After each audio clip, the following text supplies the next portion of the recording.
மேற்பட்ட வழக்கறிஞர்கள் கண்டன கோஷங்கள் எழுப்பிய வண்ணம் மனித சங்கிலி போராட்டம் நடத்தினர்.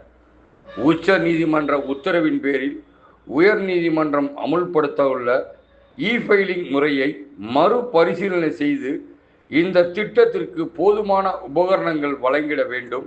போதுமான உபகரணங்கள் இல்லாத காரணத்தினால் அனைத்து வழக்குகளிலும் தாக்குதல் செய்வதில் காலதாமதங்கள் ஆகின்றன. எனவே இந்த திட்டத்தினை நிறுத்தி வைத்திட வேண்டும். அதற்கான முழுமையான கட்டமைப்புகள் மத்திய மாநில அரசுகள் செயல்படுத்திட வேண்டும்.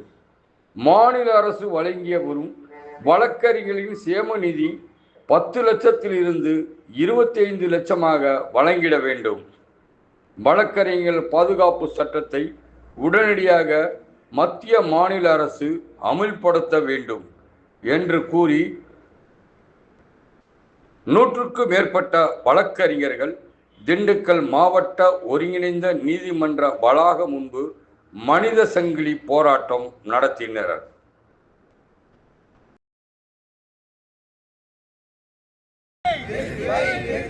நிறுத்தி வை